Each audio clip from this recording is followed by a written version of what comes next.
The more experienced you become in your job and the more effective you become at time management, the more likely it is that you're going to be assigned multi-task projects. You're going to be assigned to do things that have a multiple or a variety of tasks involved, and your ability to organize these jobs and to do them well is going to be a critical factor in your success. In fact, a study at Stanford University that studied the qualities and characteristics of men and women who moved up into the upper echelons of management found that the number one most identifiable and measurable quality was the ability to bring together a team of people and to work with that team in cooperation to complete a complex task. And everywhere around you, you'll find that the men and women who are at the top of their fields are those who, in most cases, who have developed the ability to assemble a team, to work as part of a team, and to channel that team's energies and abilities toward completing a task or a project on time.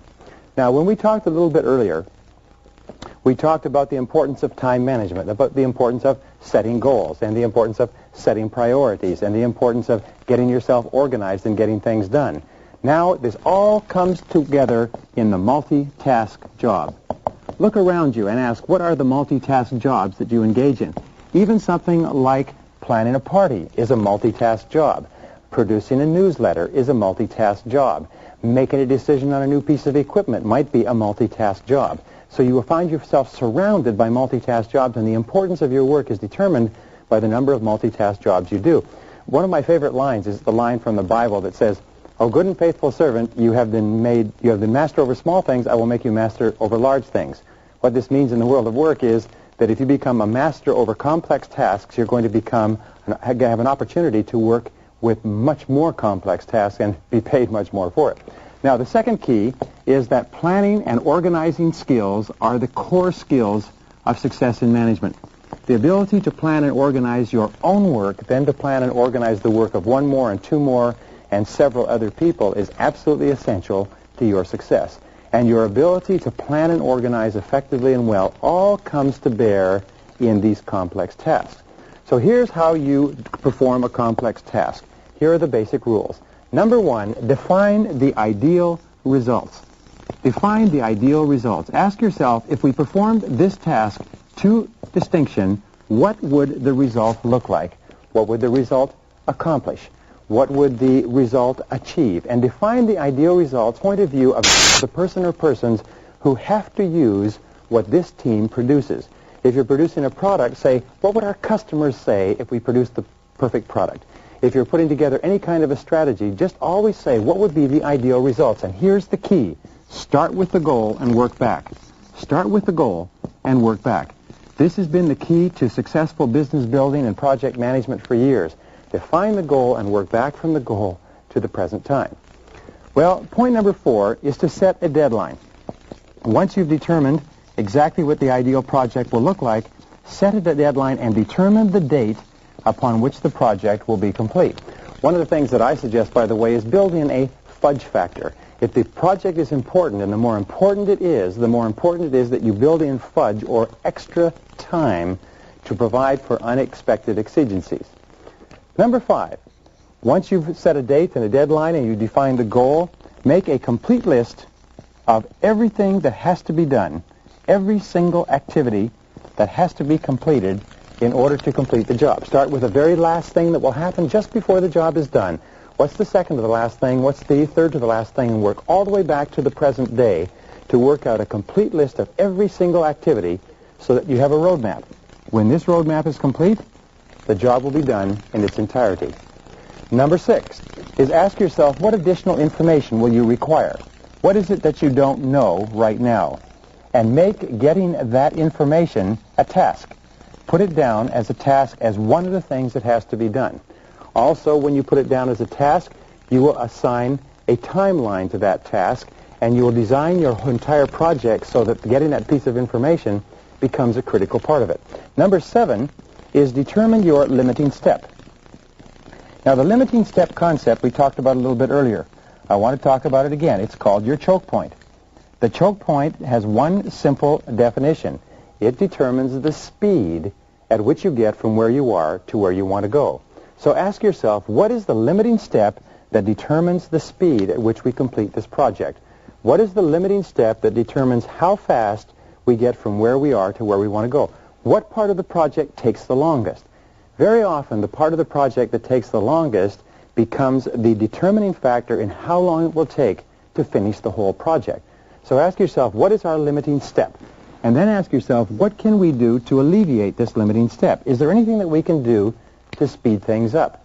Very often, you will find shortcuts, you will find time-saving devices, you will find established methods and principles, and so on, but the limiting step becomes the critical factor, not only in determining the deadline, but in determining how capable and competent you appear to others when it comes time to saying that we'll have this job done by a certain time. You can't go back and say afterwards, well, I didn't know it would take this long because, unfortunately, you just look foolish.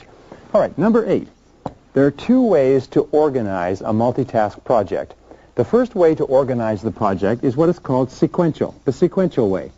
Now, the sequential way is when there are several jobs within the multitask project that can be done in order.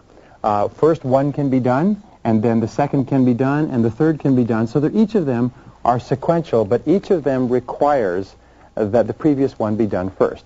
For instance, someone has to write something, someone has to edit it, someone has to typeset it, someone has to do layout with it, and so on. So therefore, the writing would come first, then the editing, and then the typesetting, then the layout, and so on. Now, the other way that you can organize a project is parallel. There are many tasks that can be done at the same time. There are many tasks where you can begin working on one part, someone else can begin working on another, and you can work on several tasks on a parallel basis. Let me give you a very simple example of a project management chart. Very important way of thinking. Across the top of every project management chart is time. Now, the time may be days, the time may be weeks, months, years, it doesn't matter. Down the side, you have tasks. Now, these are the things that have to be done. So what you do is you lay them out in a chart like this, and let's say you lay it out over a period of 4 months. And here you have 4 months, and the months are January, February, March, and April. You have worked back and determined that it takes you 4 months to do the job. So here you have completion. Completion is at this point. You then work the task back, and you can find that these are the different things that have to be done over the course of this particular task. When this is done, this can be done at the same time. When this is this way far along, this can begin. These two can work parallel. Some cannot be started until others are done, and so on. But by laying it out like this, suddenly you have a perfect picture of what is necessary to be effective in completing this task. Now, the 10th critical point, once you have this organization chart, is to assign and delegate. Assign and delegate, which means that you bring your team together, and the very best way to do this is through discussion and dialogue, talking about what needs to be done, dividing it up, have people take different parts of the task, but assign every single one of the individual parts of the task that need to be done, and delegate it, and delegate every single one with a deadline. And your deadline is for completion, and your deadline always contains a fudge factor. When you assign and delegate parts of the task, build in what is called a review process. That means time and place where you will check and see how well they're doing. It may be once a week, it may be every Wednesday, it may be every 2 weeks, but a review process is absolutely essential. If the project is worth doing, it's worth reviewing on a regular basis. Number 12, the key to successful project management, and many people say that this is the crux of it, is ask yourself, what could go wrong? What could possibly go wrong? What are all the things that can possibly go wrong? Now, here's where you have to take into consideration Murphy's Laws. There are 5 Murphy's Laws. You're familiar with the first 2. The first of Murphy's Law says that whatever can possibly go wrong will go wrong, and that will be true in a project. The second is that of all the things that can possibly go wrong, the worst possible thing will go wrong. So you ask, what's the worst possible thing that can go wrong here? The third of Murphy's Law says no matter how much time you allocate, it takes longer than you plan. The fourth is no matter how much money you allocate, it costs more than you expected. And the fifth of Murphy's Laws is before you do anything, you have to do something else first. So take those 5 laws into consideration when planning, and never expect to violate the laws, because that will just lead to foolishness and embarrassment. Remember, your success is determined by how well you do these projects. Number 13 is ask yourself, what are all the problems that you're likely to have in the course of putting this program together? Engage in what is called crisis anticipation. Crisis anticipation is something that project leaders and successful executives always do and they say, what are all the crises or unexpected reverses that could occur, and then have a plan B. A plan B is an alternative plan that you have to fall back on in the likelihood that your worst possible things could possibly happen. Always be ready with a plan B. The most successful men and women alive are those who have already developed an alternative before the rubber hits the road, before the vehicle hits the wall, if you like. Number 14 is use what is called a storyboard. Now, a storyboard is a visual representation of a particular project that was developed by the Walt Disney Corporation, and it's absolutely an outstanding way of increasing your effectiveness. Take a large board. You can use a cork board. You can use a visual board. What I have found is you can now use stick-on notes as part of storyboarding, and take what is called and put a header. And the header is the name of the project. Below the header have subheads, and each of these subheads is a part of the project. You can have as many as you need, but below each of the subheads there is a task. And there's a series of cards underneath here. Now, sometimes these tasks can be in different colors so that they can be assigned to different people.